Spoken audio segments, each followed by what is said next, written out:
ആത്മാവിനെ നഷ്ടപ്പെട്ടാൽ നിനക്കെന്ത് പ്രയോജനം?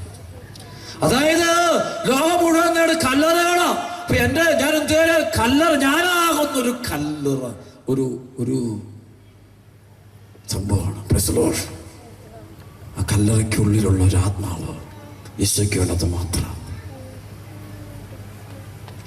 വിശ്വാസമുള്ളവനും തുറന്നു കൊടുക്കും. അത് ആർക്ക് തുറന്നു കൊടുക്കുന്നു? പലർക്കും നമ്മൾ തുറന്നു കൊടുക്കാറുണ്ട്. ലോകത്തിൽ ജീവിതം പലർക്കും കൊടുക്കാറുണ്ട്. കൊടുക്കരുത്, ആർക്കും ജീവിതം കൊടുക്കരുത്. ഒരൊറ്റ ദൈവം, നിന്റെ യഥാർത്ഥ ദൈവം, ജലത്തിൻ പരപ്പിന് മീതെ ചരിച്ചവൻ ഈശോ മിശിഹ. ആ ഈശോ മിശിഹായ്ക്ക് ജീവിതം കൊടുത്താലേ നിനക്ക് നിത്യജീവൻ കിട്ടുള്ളൂ. നീ ഉയർത്തെഴുന്നേൽക്കുള്ളൂ. ഇത് ധൈര്യപൂർവ്വം അച്ഛനീ പറഞ്ഞ വചനം പ്രഘോഷിക്കണം. നിങ്ങൾ ലോകം മുഴുവൻ ഇത് കെട്ടുകഥയല്ല, ഭംഗിവാക്കല്ല. ഇത് ചങ്കു തുറന്ന് വേദനയോടെ എടുക്കുന്ന വചനമാണ്. അപ്പോൾ ഓരോ അടയപ്പോൾ ഞാൻ പിശാചിനെ ബഹിഷ്കരിക്കുന്ന അടയാളം കാണുമ്പോൾ അർത്ഥം എന്താ? ഈശോയ്ക്കൊരു പദ്ധതിയുണ്ട്. ഈശോയുടെ ആത്മാവ് നമ്മളെ സാത്താൻ്റെ വിചാരിക്കണേ. ഒരാൾക്ക് തലേന്ന് പൈശാചി ബന്ധനം അഴിഞ്ഞു കഴിയുമ്പോഴോ ഇവർ അനുഭവിക്കാൻ. അങ്ങനെ പല ആളുകൾ ഇന്ന് പശ്ചാത്തപിക്കത്തില്ല. യേശുവിനെ നിഷേധിക്കാനോ സഭയും പരിശുദ്ധ കുർബാനയൊക്കെ തിരസ്കരിക്കാനുള്ള ശക്തമായ പ്രേരണ കൊടുക്കുന്ന പിശാച് ഇന്ന് മനുഷ്യ ശരീരത്തിൽ കയറി ഇരിപ്പുണ്ട്. വെറുതെ അച്ഛൻ പറയുന്നല്ലോ, നിങ്ങൾ അണക്കര വന്നിട്ടുള്ളതൊക്കെ അറിയാം. കർത്താവിന്റെ നാമത്തിൽ ഞാൻ ആളുകളുടെ തല കൈവെക്കേണ്ടത് അടുത്ത തെറിച്ചു പോലെ കണ്ടിട്ടുണ്ട്.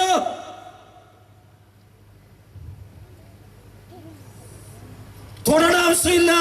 പക്ഷെ വെറുതെ പറഞ്ഞല്ലോ, അതെന്റെ ശക്തിയല്ലത്, എന്റെ ശക്തിയല്ല.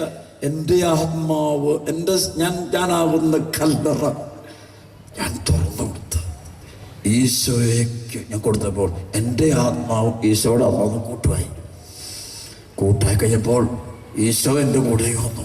ഈശോ ഞാൻ ഉള്ളിൽ പ്രവേശിച്ച് അവനോട് കൂടെ ഇരുന്ന് ഭക്ഷിക്കും എന്ന് പറയില്ലേ, അങ്ങനെ ഈശോ എൻ്റെ ആത്മാവ് ലയിച്ചു കഴിഞ്ഞപ്പോൾ പിന്നെ എനിക്കങ്ങ് പോയാൽ മതി. എൻ്റെ കൂടെ ഈശോ ഉണ്ട്. ഈശോ പ്രവർത്തിച്ചു.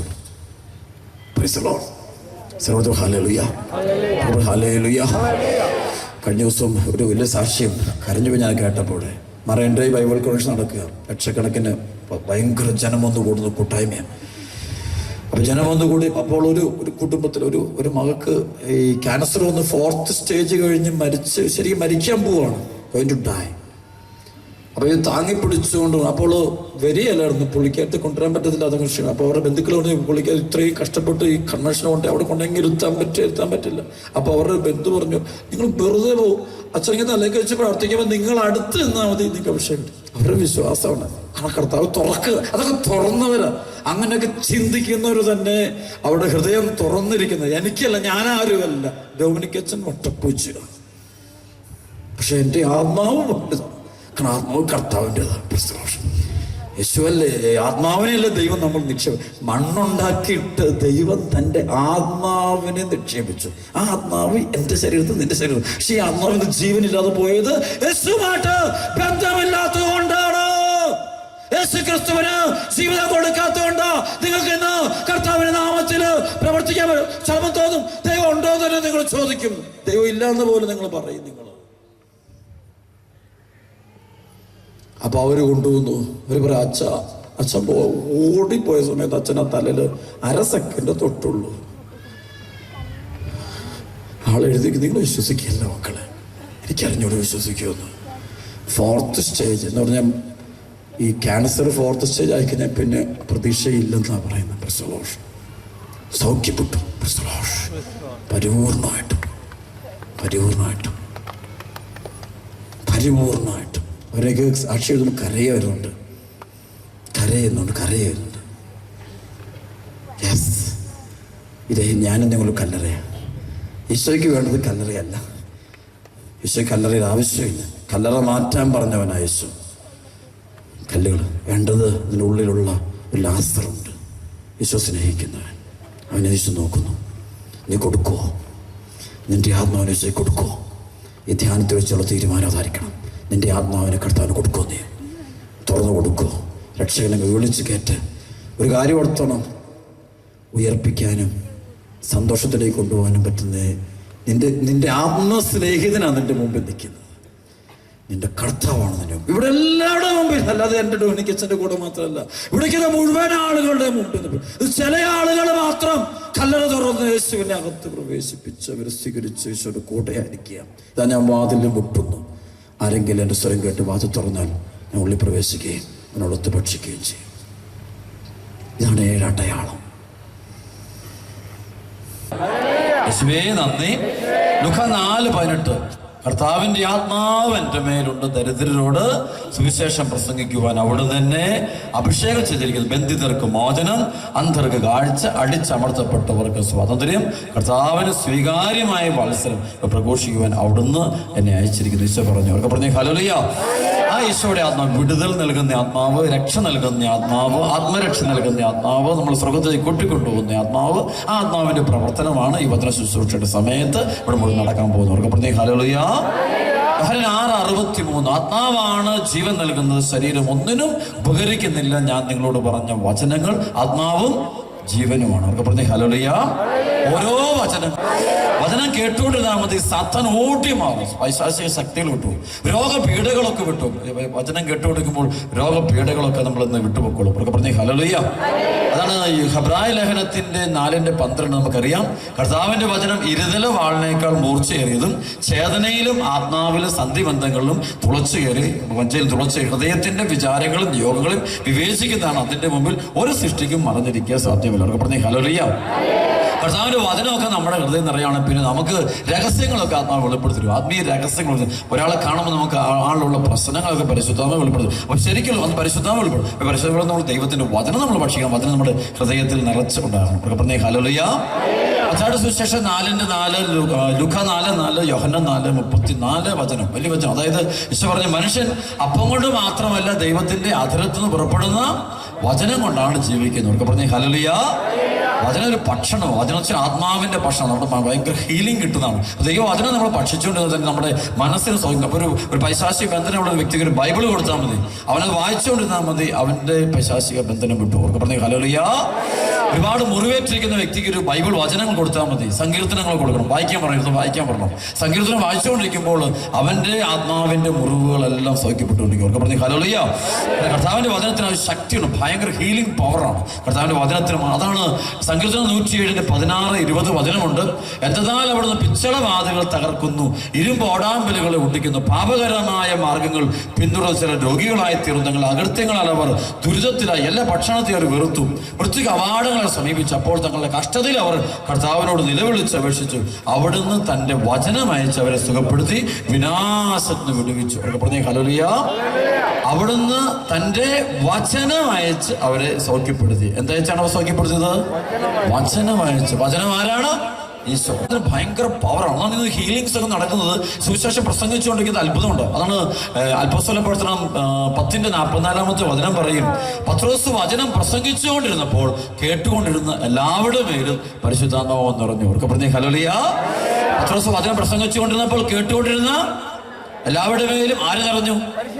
പരിശുദ്ധമാണ്. ദൈവവചനം കേട്ടുകൊണ്ടിരുന്നാൽ മതി, അത് നമ്മുടെ ഹൃദയത്തിലേക്ക് സൗഖ്യങ്ങളും വിടുതലും അത്ഭുതങ്ങളും ഒക്കെ തന്നെ. അപ്പം വചനം കേട്ടിരിക്കുമ്പോൾ അത്ഭുത രോഗശാന്തികളൊക്കെ സംഭവിക്കും. കാരണം വചനം ആരാണ്? അത് ഈശോയാണ്, കർത്താവിന്റെ വചനം. ഒക്കെ പറഞ്ഞ ഹല്ലേലൂയ. പക്ഷെ വചനം നമുക്കൊക്കെ ചെയ്യാൻ പറ്റും, എല്ലാവർക്കും ചെയ്യാൻ പറ്റും. ഒരു നിയമം മാത്രമേ ഉള്ളൂ. ജെറമ്യ 15:19 നമ്മൾ വചനം പ്രസംഗിക്കുന്നവൻ, അതായത് ജെറമ്യ 15:19, അതായത് വിലകെട്ടവ പറയാതെ സദ്വചനങ്ങൾ മാത്രം സംസാരിച്ചാൽ നിന്റെ നാവ് എന്റെ നാവ് പോലെയാകും. ദൈവം വരല് ചെയ്യാം.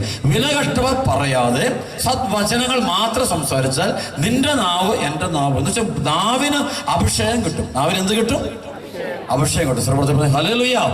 നാവിന് പരിശുദ്ധാത്മാഭിഷേകം. നാവിന് പരിശുദ്ധാഭിഷേകം വിലകെട്ടോ പറയും. നമ്മൾ തെറി വിളിക്കുകയോ ശാപവാക്കുകൾ പറയുകയോ അല്ലെങ്കിൽ മദ്യപിക്കുകയോ പുകവലിക്കുകയോ കഞ്ചാവ് എടുക്കുകയോ അങ്ങനെ നാവ് കൊണ്ട് തെറ്റുകൾ ചെയ്യാതിരിക്കുക, നാവ് കൊണ്ട് പാപം ചെയ്യാതെ മറ്റുള്ള കുറ്റം പറയാതിരിക്കുക, വിമർശിക്കാതിരിക്കുക, മറ്റു വേദന പീഡിപ്പിക്കാതിരിക്കുക. അങ്ങനെ പറയാതിരിക്കുകയാണെങ്കിൽ നമ്മുടെ നാവിന് പരിശുദ്ധാത്മ അഭിഷേകം കിട്ടും. ഒക്കെ പറഞ്ഞു ഹല്ലേലൂയ. അപ്പോൾ നാവിന് എന്ത് കിട്ടും? അഭിഷേകം കിട്ടുമ്പോൾ നമ്മൾ പറയുന്നതല്ല അതേപടി സംഭവിക്കും. പരിശുദ്ധാത്മാവിന്റെ ശക്തി നമ്മുടെ നാവിലൂടെ വെളിപ്പെടും. അത്ഭുതങ്ങളുണ്ട്, വലിയ മിറക്കളുണ്ട്.